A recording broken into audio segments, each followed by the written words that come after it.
All right, welcome to Lab 3, publishing APIs as products. So here we're going to take a look at the more of the management of or publishing process of APIs, kind of presuming that we have the technical implementation in place already. I'm just going to run through the process once with a single API product to kind of show you how this might actually work. So we're again going to activate Cloud Shell here in the background to start off with. And we should have available our retail version 1 API proxy. Yeah, there it is. That's cool. And there should also be a target server in place in the environment. We just kind of quickly find that. Here's the environment, and then we have a target server. Yeah. This is as we used in lab number 2. So the first thing that we're going to do here is we're going to secure our API by adding the verify API key policy to the API itself, right? So this can be done here in in the API proxies. And when we develop this, we most likely want to put this into the preflow of the proxy endpoint, right? So remember, the preflow has these steps that all are going to be run on every single request that comes in to this proxy endpoint. So if it's the proxy that we want to secure here, we of course want the verify API key policy to be present in every single request. So it makes sense to add it to the default endpoint preflow itself. Yeah. So we do that, and we're going to add it again using this add policy step, as we did previously with the JavaScript one. And we're going to create a new policy, and we're going to create a verify API key policy. I'm just going to call it verify key, right? Fairly simple. All right, just added.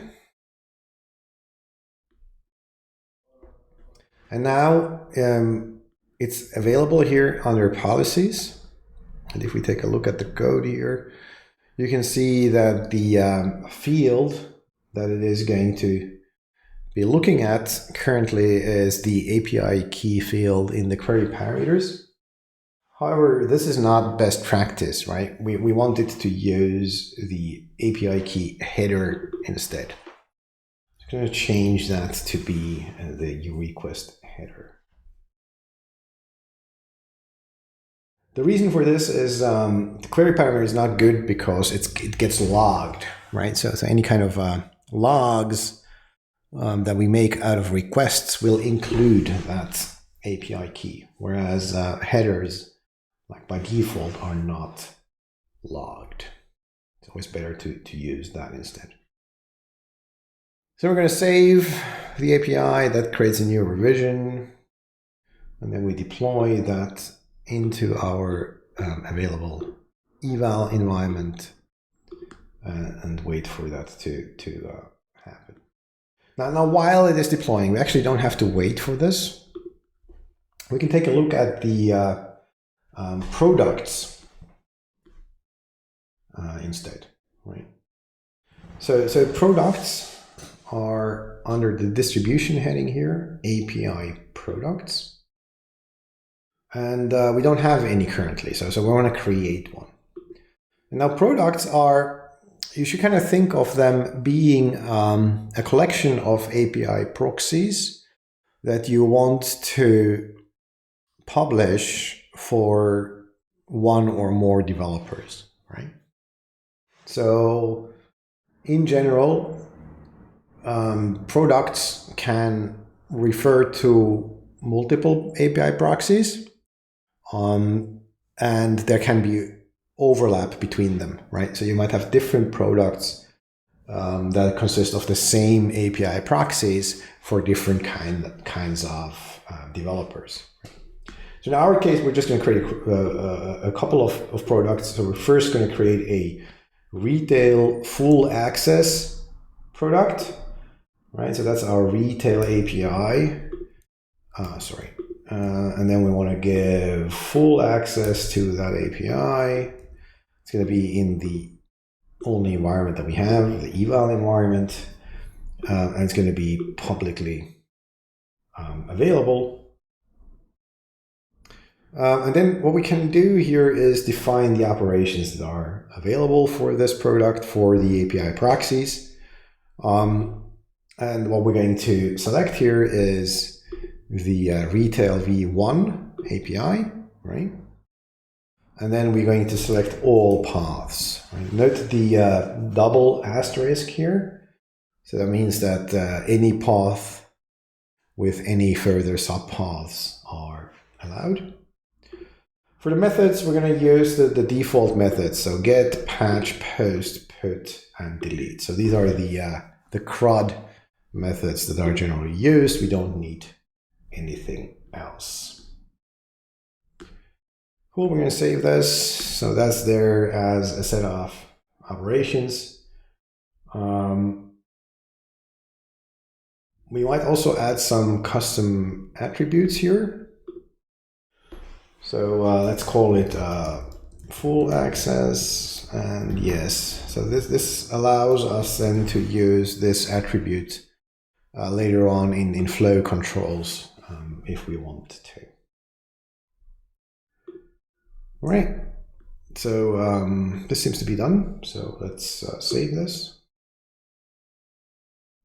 And now you can see that it is available here under API products. So let's create a second one. We have one with full access, right? So let's create one with read-only access instead.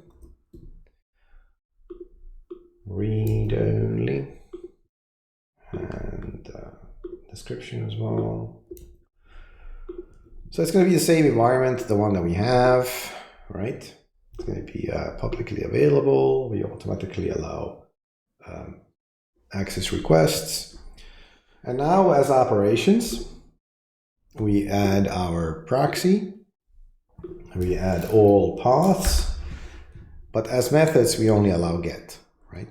So now in case our API is designed according to best practices, basically this alone allows us to ensure that there are there's read-only access to the API.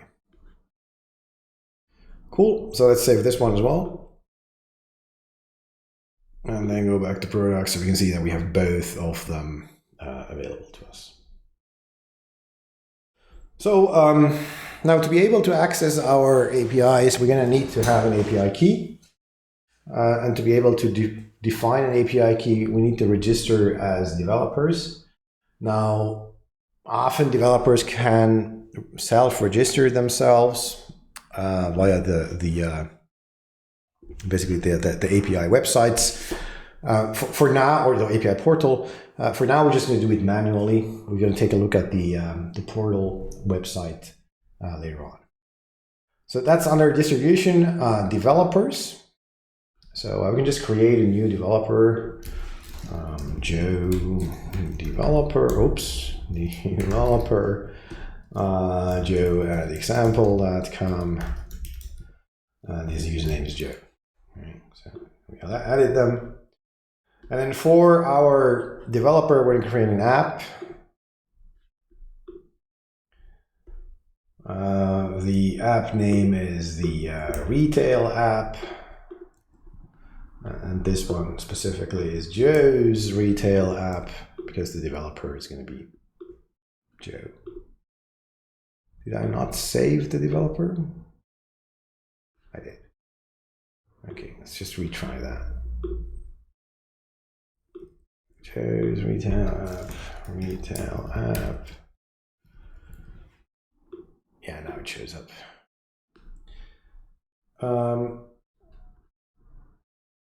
So we're going to add a credential. And for now, we're going to select the read-only product. And then we set that he's automatically approved. Okay, so we don't need to go through an approval workflow here. So that's there. And then we can create the app. And now we have both a key and a secret for this specific app.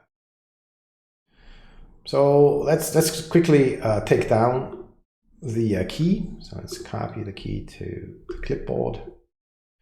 And then let's export API key equals this thing. So let's take a look at if this works. So by now our proxy should have been deployed. And it has, that's good. So let's start a debug session.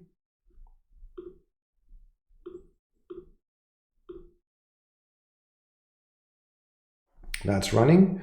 And then let's call our API. We're going to use the categories action here as we have previously. And as you can see, it returns back a 401 error right here. And the string here is failed to resolve API key variable. So we didn't provide an API key. We can also take a look at this from the debug. You can see here that the VA verified key policy was called. That resulted in an error. And the error itself, as you can see, is that there is no API key available. So we can try again by calling our API, by giving it a clearly bogus API key, right? So we're setting the header API key to be 123. And now it returns back still with a 401, but note that the error message is different. Now it says that the API key itself is not valid. All right. So then let's actually add the correct API key. Remember, it's in our API key variable, so I'm just using that one. And if we use that, then we can see that the API works as expected. Now, one further thing that we could try to do is run a delete action. Remember, our current API key is using the read-only API product, so only GET requests are supported. Now, if we try to use a delete verb instead, we're getting a 401 error again, and the default string itself is invalid API key for given resource, right? So that means that the API key that we gave didn't give permissions to do whatever we tried to do here. All right, that's it for this lab. Thanks for listening, and see you in the next one. Till then.